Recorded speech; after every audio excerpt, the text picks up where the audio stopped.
గురుగారు, మొదటిసారి మాల వేసుకునే వాళ్ళు ఎలాంటి నియమాలు పాటించాలి?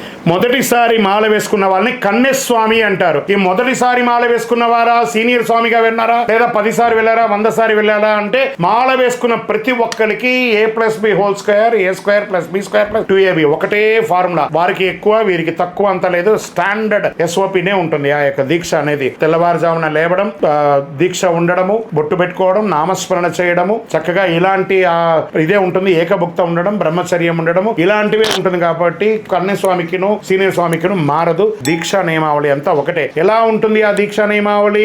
మాలధారణం నియమాల తోరణం జన్మ కారణం దుష్కర్మ వారణం శరణం శరణం శరణం శరణం అయ్యప్ప స్వామి శరణం అయ్యప్ప స్వామి శరణం. చన్నీటి స్నానం, 4:30 లేసి చన్నీటి స్నానం, చక్కగా నల్ల బట్టలు వేసుకోవడం, బొట్టు పెట్టుకోవడం, చక్కగా మీ మాలకు కూడా బొట్టు పెట్టడం, అక్కడ చక్కగా మీ యొక్క సన్నిధానంలో ఉన్నటువంటి ఆ స్వామి వారికి చక్కగా 108 అష్టోత్తరాలు చెప్పడము, గణపతి కుమారస్వామి అయ్యప్ప అష్టోత్తరం చెప్పడం, నమస్కార శ్లోకాలు చెప్పడం, అటుకులో బెల్లము లేకపోతే అరటిపండు కొబ్బరికాయ ఏదో నైవేద్యం పెట్టడం, దాన్ని ప్రసాదంగా తీసుకోవడం, ఏకభుక్త ఉండడం, ఉదయం స్కిప్ ఆఫ్ బ్రేక్ఫాస్ట్, ఆ యొక్క లోపల ఆకలి రావాలి, మధ్యాహ్నం భోంచేయాలి. ఇది వచ్చేసి ఆరోగ్యంగా ఉన్న వాళ్ళకి. ఏమండి, మనం ఇంతకుముందు క్రీస్తు పూర్వం క్రీస్తు తర్వాత అనేవాళ్ళు కదా, ఇప్పుడు కరోనా పూర్వం కరోనా తర్వాత అయిపోయాం. మీ డాక్టర్ ఎలా చెప్తారో ఆ డాక్టర్ ప్రకారం మీ మందులు ఎలా వాడాలో అలాంటివి కూడా చెప్పి మీరు మందులు వాడుకుంటూ ఆహార నియమాలు కూడా మీ డాక్టర్ చెప్పినట్టుగా చేసుకోవాలి.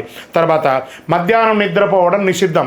ఏమంటే మేము నైట్ డ్యూటీ చేసి వస్తాం, మేము పడుకుంటేనే మేము పోయి ఉద్యోగం చేయాలన్న అలాంటి వాళ్ళకి ఉంది. కానీ ఏ పని లేకుండా ఉద్యోగం చేసే వాళ్ళు కానీ వ్యాపారం చేసే మధ్యాహ్నం పడుకుంటే తెలియకుండానే మనం తీసుకున్నటువంటి ఆహారంలో నిద్రలో వీర్యస్ఖలితమై బ్రహ్మచర్యం అయిపోయే అవకాశాలు చాలా ఉన్నాయి. తర్వాత సాయంత్రం స్నానం చేయడం, మీ బట్టలు మీరే పిండేసుకోవడం, చక్కగా మళ్ళీ ఆల్టర్నేటివ్ బట్టలు వేసుకోవడం, మళ్ళీ ఉదయం ఎలా పూజ చేసామో సాయంత్రం కూడా అలాగే పూజ చేయడం, అల్పాహారం తీసుకోవడం, పండ్లు ఫలాలు తీసుకోవడం, చెప్పులు లేకుండా నడవడం, భూశయనం భూమి మీద పడుకోవడం, పిలిచే ప్రతి ఒక్కరిని కూడా స్వామి అనే ఒక పేరుతో పిలవాలి. ఆడవాళ్ళని మాత మాళిగేపురతం అని చెప్పి పిలవడం, ఇది పద్ధతి అన్నమాట నామస్మరణలో. మనకు తెలియకుండానే ఒక 2 రోజులు ఇది కొంచెం అంతా అలవాటు పడడానికి టైం పడ్డా 3వ రోజు ఆటోమేటిక్ గా డిసిప్లిన్ అనేది వచ్చేస్తుంది. నామస్మరణ ఇవన్నీ మనం ఎన్ని చేసామో లేదా కాదు, నామస్మరణ 48 రోజులు భగవంతుడు మనకి ఇచ్చాడు. ఈ నామస్మరణ ఇలాగే చేస్తుండాలి. కన్యస్వామిగా ఉన్నారా, సీనియర్ స్వామిగా ఉన్నారంటే మీరు మామూలుగా రెగ్యులర్ గా ఏ వృత్తి చేస్తుంటారో ఆ వృత్తి ద్వారా ఉన్న డబ్బుని మీ కుటుంబానికి ఇవ్వాలి. ఎక్సెస్ గా 1-2 అవర్స్ చేయాలి.